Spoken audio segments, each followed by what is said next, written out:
"Sir, can you lift me up to see the sky?" asked the wheelchair girl to the CEO on the ferry deck. The ferry cut slowly through the dark water, its engines humming like a lullaby beneath the stars. It was nearly 9 p.m., late autumn, and the night air was crisp but gentle. Most passengers had retreated inside the cabin, away from the chill.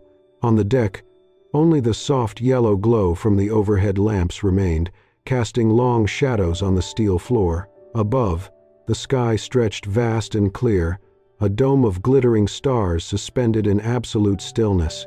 A soft gust of wind passed across the deck, ruffling the edges of a pale gray scarf. Lyra tightened it around her neck as she carefully pushed her wheelchair toward the railing.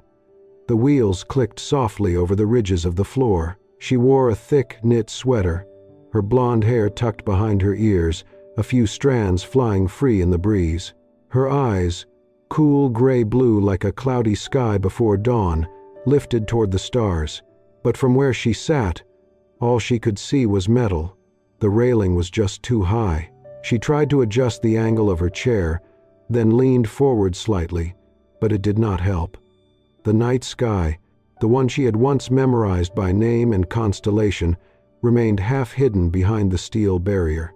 She let out a slow breath, not angry, just tired. A few feet away, a man stood alone near the railing. Tall, wearing a dark overcoat, hands in his pockets, his expression unreadable, he stared out at the ocean, phone in hand, screen lit but untouched. The sky was reflected in his eyes, but not in his thoughts. His brow furrowed slightly, jaw tight, as if trying to will something away. He turned, about to head back inside. Then he heard a voice, clear, soft, and close. "Sir, can you lift me up to see the sky?" He stopped. Turning, his eyes landed on her, the woman in the wheelchair. Her cheeks were flushed pink from the cold, her lips pressed together, but her eyes held something sharp and quiet. She did not look fragile. She looked real. He blinked. "You want me to carry you?" Lyra gave a gentle nod. Then, with a small smile, she said, "Just high enough to remember what I used to love." He hesitated for only a breath, then stepped forward, crouched down beside her, and asked softly, "May I?" She nodded again. Carefully, he slipped one arm beneath her shoulders, the other under her knees. She was lighter than he expected, not just physically. She leaned into him without fear, gaze already rising to the sky. Slowly, he lifted her and carried her to the railing. Then, gently, he sat her down on the metal bar, both arms still holding her steady. Her legs dangled, unmoving, but her spine stayed straight, her face tilted upward, her eyes alive. She reached out one hand toward the stars, fingers stretched like she was trying to touch the tail of a comet. A streak of light shot across the night, a meteor, brief and golden, and her breath caught. So did his. Neither spoke. Neither needed to. They stayed that way for a long moment. A woman who could not stand, a man who had forgotten how to rest, side by side in silence, looking up at something bigger than either of them. Then, her voice, barely above a whisper. "I studied the stars before everything changed. I thought I'd never see them like this again." He turned his head. "What happened?" She looked at him. Her smile was soft, quiet, like moonlight falling on broken pavement. "Life happened, but tonight, I remembered how small pain looks under a big sky." He did not answer. He just watched her, and for the first time in a long time, felt the weight in his chest ease, just slightly. Above them, the stars shimmered. Below them, the sea breathed. The camera pulls back slowly, a wide shot now. One man standing, one woman sitting, at different heights, but somehow perfectly equal, balanced between steel and sky, between silence and something just beginning. They look up, and the story begins. The little seaside cafe sat quietly at the corner of a sleepy street, its windows glowing soft yellow against the dark. Just past 10 p.m., the espresso machine hummed low beneath the gentle hush of jazz drifting from ceiling speakers. The door creaked open with the wind's arrival.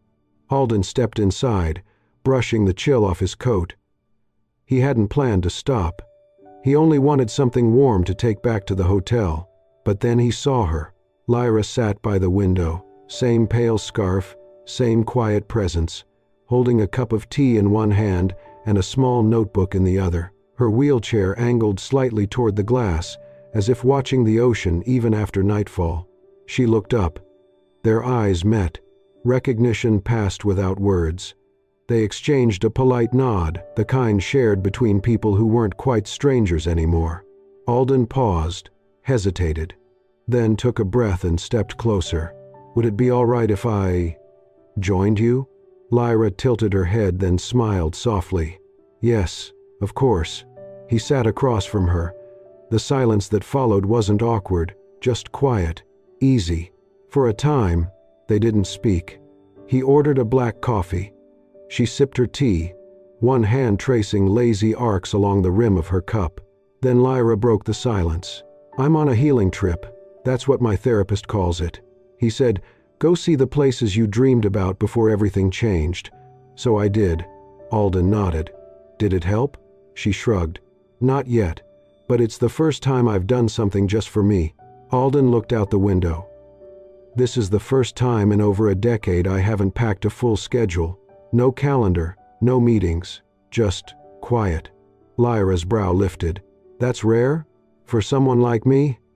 He exhaled through his nose. "Extremely."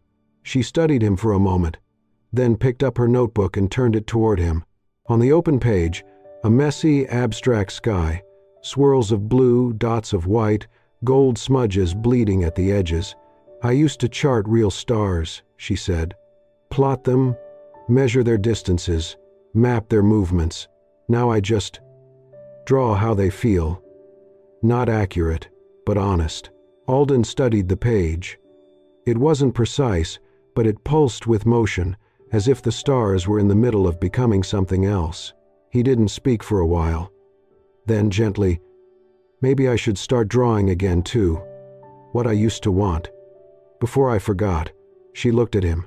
Their eyes held, not searching, just seeing. He closed the notebook slowly, then stood, reaching for his coat. Lyra followed.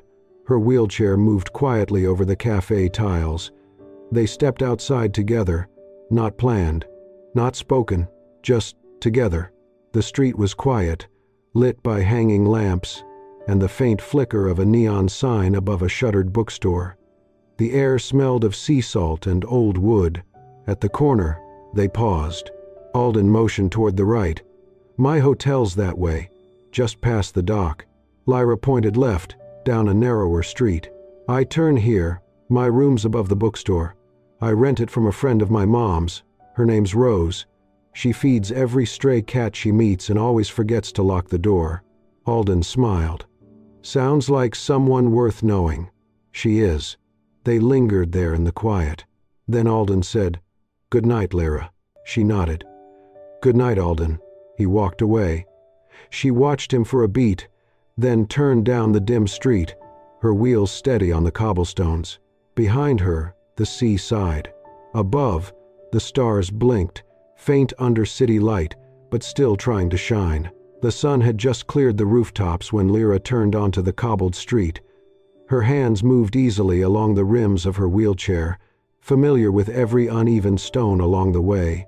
The bakery sat at the corner, tucked beneath hanging flower baskets and the faint creak of a weathered sign.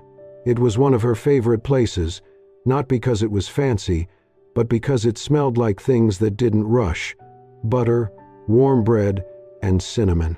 As she reached the curb in front of the shop, her front wheel dipped slightly, then stuck. The gap in the pavement caught her by surprise. She tried to back up, then push forward. Nothing. A voice behind her said calmly, "Need a hand?" She turned her head. Alden. He was holding a coffee cup and wore a gray sweater instead of the dark coat from the ferry. His hair looked slightly tousled, like he'd slept too little or walked too far. Before she could answer, he crouched down and gently lifted the front of her chair, guiding the stuck wheel over the lip of the curb like he'd done it before. No fuss. No performance. She blinked, a little surprised. Thanks. He smiled. Right place, right time. Well, now you owe me breakfast, she said playfully. Or maybe I owe you. Either way, you're eating. Alden raised an eyebrow, then nodded. Deal. They entered the bakery together. Inside, the air was warm and full of soft chatter from early risers. Most of the customers were older locals, people reading newspapers or chatting with the staff like it was part of a morning ritual. Lyra rolled to a small table by the window. Alden followed with a paper menu.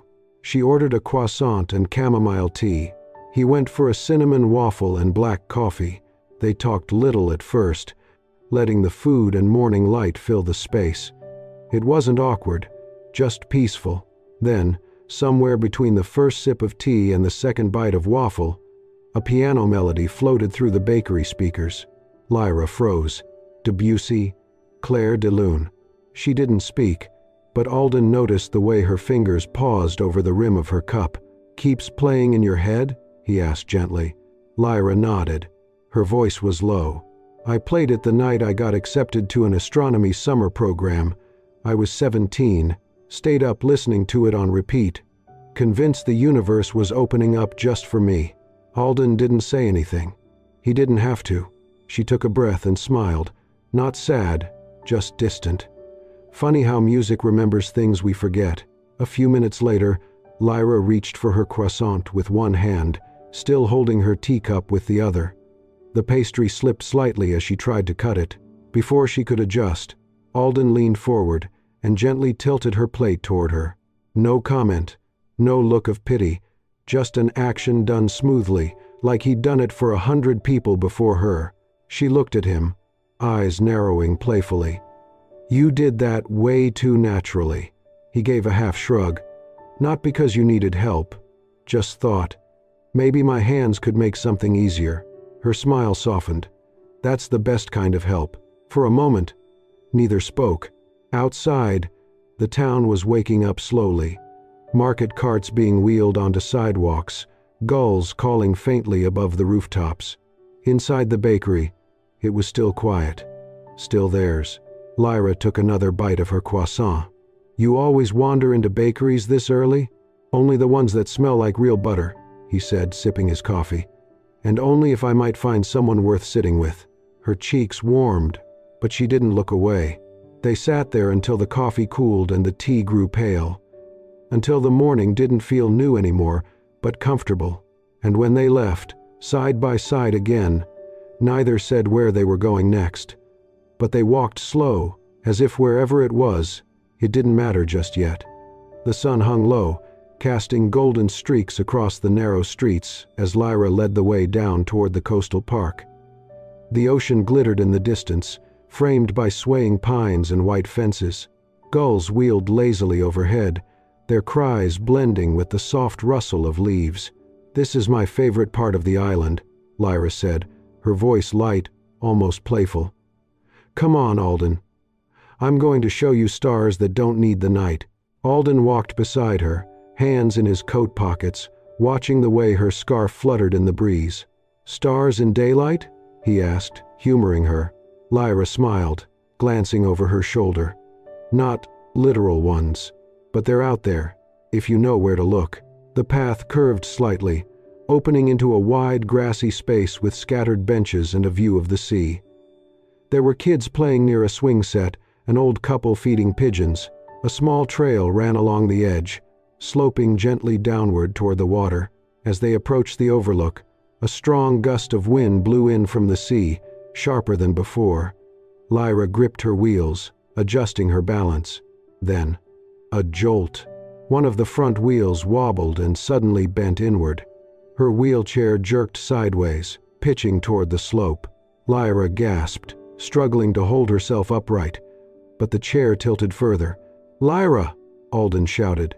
He rushed forward and caught the armrest with one hand, bracing her shoulder with the other. The chair rocked once, then steadied. His breath was shallow, his hand clenched tight around the frame. Lyra froze. Her knuckles were white. And then, she exhaled, a shaky, broken sound.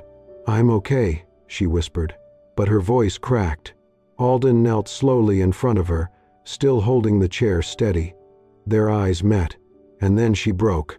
Tears spilled down her cheeks, sharp and sudden, as if something inside her had been waiting for this exact moment to collapse. "I hate this," she said, her voice raw. "I hate the feeling that at any moment I could become a burden, that I am a burden, that someone has to drop everything to catch me." Alden didn't flinch. He stayed at her eye level, his expression steady, quiet, present. "You're not a burden, Lyra," he said softly. "The burden is everything you've been carrying by yourself for too long." She stared at him, silent. Her lip trembled. Without a word, Alden reached into his coat sleeve and used the cuff to gently wipe her tears. Not rushed, not cautious, just human, kind, no pity in his eyes, no awkwardness, just care. For a long moment, the two of them stayed there, her hands still gripping the wheels, his hands still on her armrest, their bodies still from the chaos, but their hearts quietly rearranging something unspoken. When she finally breathed again, it came easier. "Thank you," she said, barely audible. "Any time," he replied. They continued on slowly, avoiding the sloping trail and settling instead under the shade of a pine near the playground. The wind had calmed. Children's laughter floated in the distance. A young boy, no more than 4, ran too fast chasing a paper plane and tripped. He fell hard, scraping his knee, and burst into sobs. Lyra instinctively raised a hand. "Can you?" Before she finished, Alden was already moving. He lifted the boy gently, bringing him over to where Lyra sat. She leaned forward, her tone suddenly warm and comforting. "Hey," she said, "you okay?" The boy sniffled, hiccuping through his tears. "You know," Lyra continued, "sometimes stars play hide-and-seek in the daytime. They hide behind the blue sky, just like you're hiding your bravery right now." The boy blinked at her, confused but distracted. "And do you know what happens when you cry?" she added, lowering her voice. "They shine a little brighter because they know you're trying." The boy's sobs turned into soft sniffles. He leaned against Alden's shoulder, calmer now. The boy's mother came rushing over, thanking them repeatedly. After she left, Alden looked at Lyra.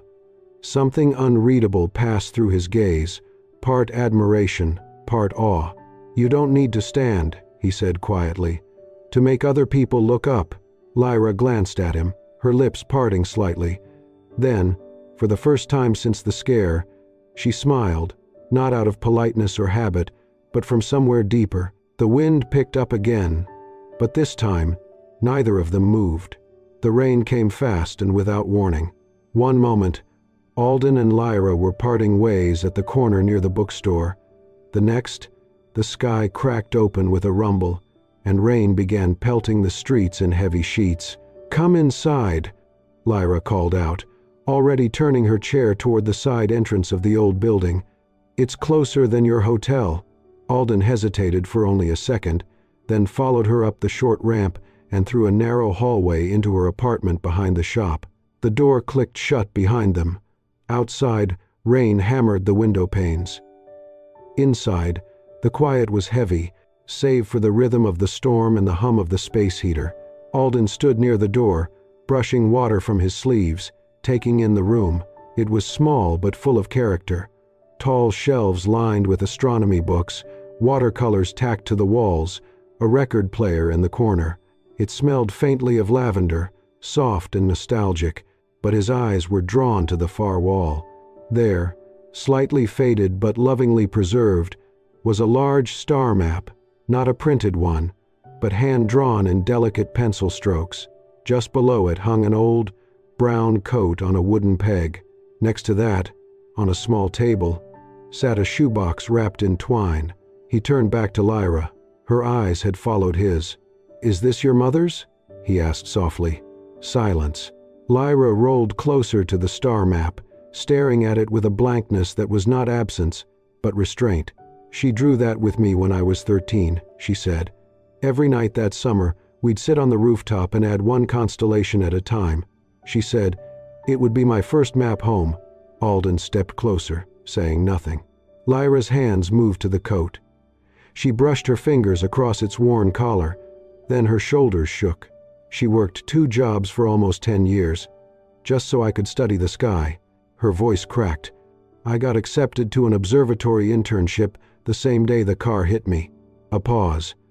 Her eyes fell to the unopened box on the table. She got the call while I was in surgery, and when I woke up in recovery, she wasn't there. She'd had a stroke. Her words spilled faster now, trembling under their own weight. She never got to see me leave. I didn't even say goodbye before I left for the city that week. I didn't call enough. I thought I'd have time. She turned abruptly toward the box. I haven't opened her last letters. I can't, because if I open them, it's final. It means she really left. A sob caught in her throat. I should have been there. I should have told her. Stop. Alden's voice was quiet, but firm. He moved to her, pulled a chair close, and sat down without ceremony. Then he reached out, gently took her hand, small, shaking, and held it in both of his. Lyra, he said, you're not the one who made it happen. You're the one who had to survive it. Her chin trembled. The tears she had tried to swallow now came freely. Alden didn't look away. He didn't flinch. He didn't try to fix it. He just stayed. And that, somehow, made the walls crack.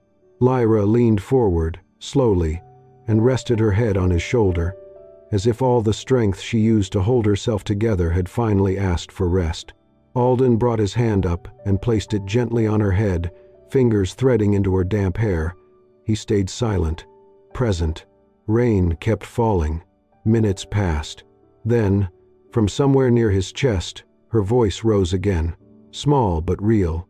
I'm afraid, she whispered, that people will leave when they realize I'm not whole.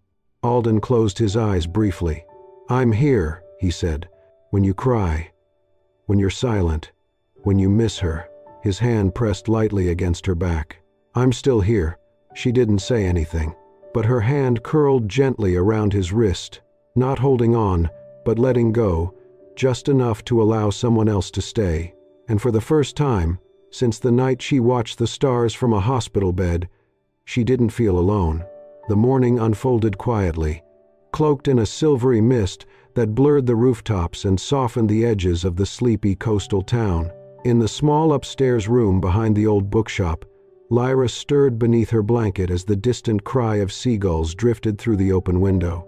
She turned toward the chair in the corner. It was empty.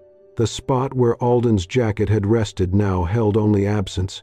Her gaze dropped slowly to the seat cushion, where a scarf, his, lay folded with deliberate care. She stared at it, unmoving, as though it might explain something. It didn't. Her fingers curled around the soft wool, drawing it into her lap with a stillness that echoed louder than any sound. She knew this feeling too well. Gone. No knock, no message, no goodbye. Only silence where his presence had been. Her chest tightened. She pressed the scarf to her face, breathing in the faint scent of cedarwood and salt. For a moment, she stayed there, holding it against her lips like something sacred, trying to anchor herself. Then something inside her gave way, not loudly, not like glass breaking, but like paper tearing, slow, inevitable. A sound escaped her, fragile, unsteady. I should have known, she whispered, each word falling like a pebble into deep water. Of course he left. She closed her eyes, tried to hold it in, but the tears came anyway, warm and slow, trailing down her cheeks and falling onto the scarf in her hands. First the accident, then Mom, then him. She didn't need to name which him. The past and present blurred together in a single ache. They always leave, she said, barely above a breath, a line rehearsed in the quiet parts of her heart. Out at sea, a ferry carved its way toward the mainland beneath a heavy sky. Inside, Alden sat by the window, shoulders hunched, hands gripping the bench as if letting go might undo something already broken. The message from his assistant still glowed on his screen. Urgent capital letters, headlines exploding across news feeds. CEO, missing in action as crisis unfolds. He hadn't replied, hadn't packed with intention, hadn't looked back. He had just walked out. Now, with the island shrinking behind him and the shore ahead still distant, the weight of what he'd done settled over him like a storm. His reflection in the glass looked pale, drawn. "I didn't mean to hurt her," he murmured, voice flat. "I just didn't know how to stay without breaking everything else." But even to his own ears, it sounded like an excuse. Back in the room, Lyra remained in the same spot. The scarf lay in her lap, untouched. The candle she had lit the night before had burned down to a pool of wax. The morning light had crept in, but the room still felt dim, like it understood something had cracked. She didn't draw, didn't write. The journal on her desk remained closed. The sketch she'd started the night before, stars, loosely imagined, stayed unfinished. She simply sat there until even the tears ran out. There was no anger in her, just the deep, familiar ache of someone who had learned to expect departure, someone who understood that even the softest promises could unravel into silence. And for the first time since the accident, she didn't look up at the sky for comfort. Far across the waves, Alden sat with his hands clasped tightly, the scarf he kept in his coat pressed to his mouth like a quiet apology. His eyes were closed, as if to block out the world, or himself. "I wasn't trying to leave," he whispered, barely audible even to the sea around him. "I just didn't know how to stay, without becoming another thing she had to survive." But the ferry kept moving, and behind him, the little light in Lyra's window flickered, then went out. A week had passed since Alden left the island. No calls, no messages, no explanations. Lyra hadn't expected one. She returned to her quiet routine, easing back into the rhythm of her healing trip, sketching in the mornings, reading in the afternoons, and watching the sky fade without waiting for miracles. But something in her had gone quiet again. Her steps were softer, her gaze less searching. That evening, the sun had just slipped below the horizon, leaving a lavender haze behind. The market square glowed with lanterns and warm voices. Children ran near the fountain. Teacups clinked softly under awnings. Lyra sat near the edge of the square, a blanket tucked around her knees, sketchpad in her lap. She had chosen her spot carefully, where the first stars emerged and she could disappear in the noise. Her pencil moved slowly, tracing constellations of her own invention. They weren't found on any official star map. They were hers. A voice interrupted gently. "Still drawing the sky, dear?" It was Mrs. Florin, the elderly flower vendor from the corner, holding a bundle of lavender and rosemary. Lyra smiled, faint and tired.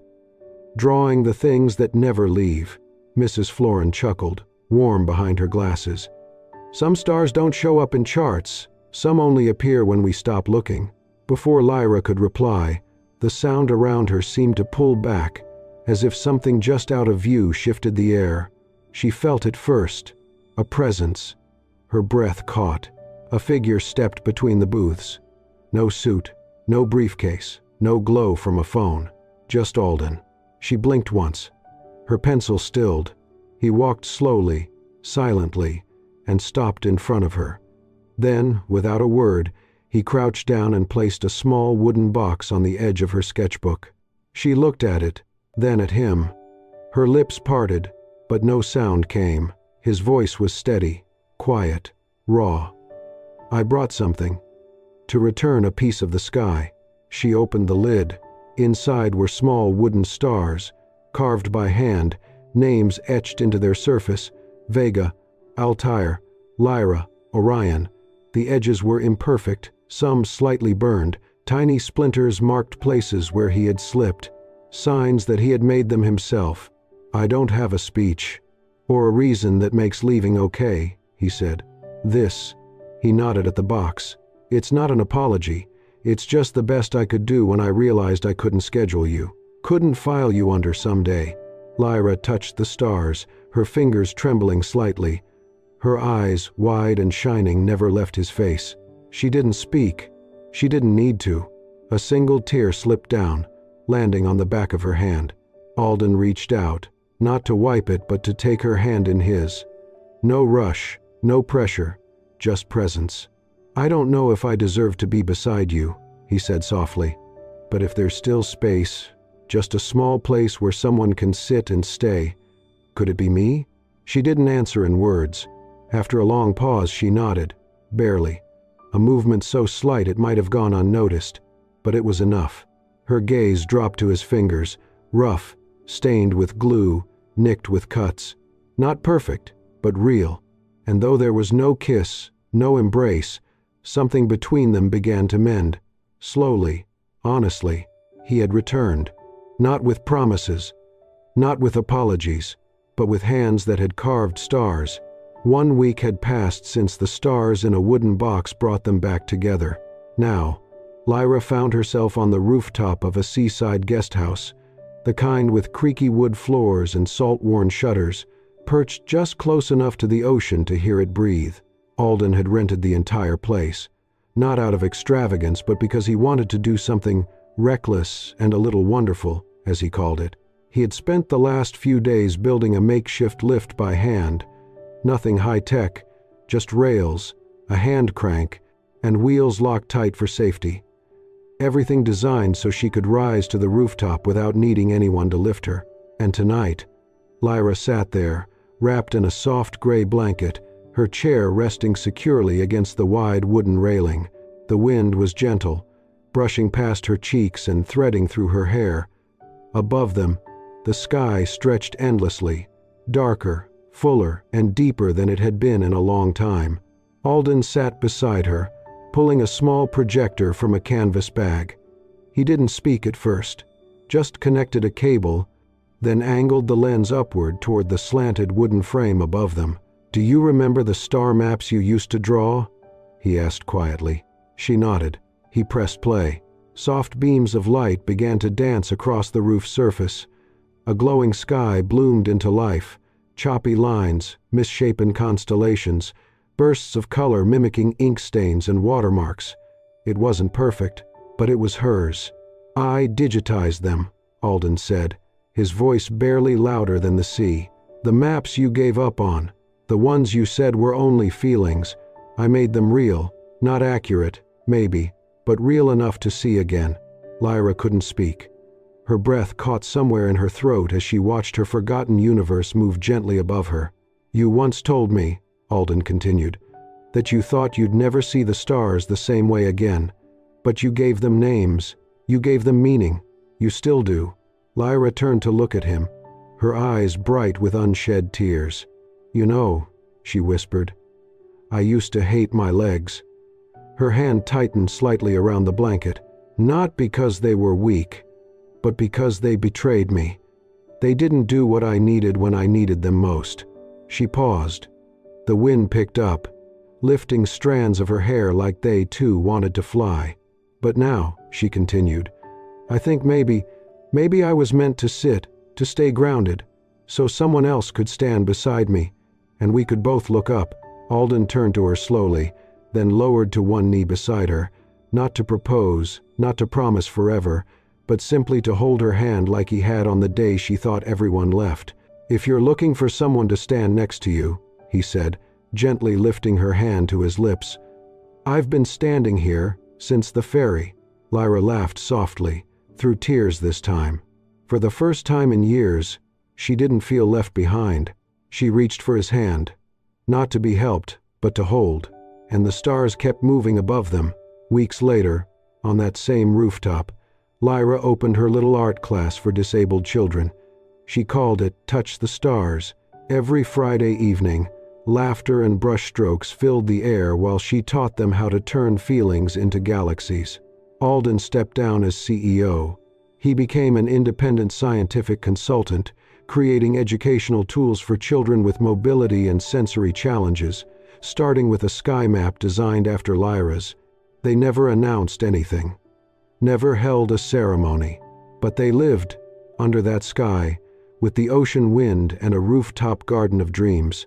No vows, no rings, just a universe built slowly, patiently, beautifully, by two people who chose to stay.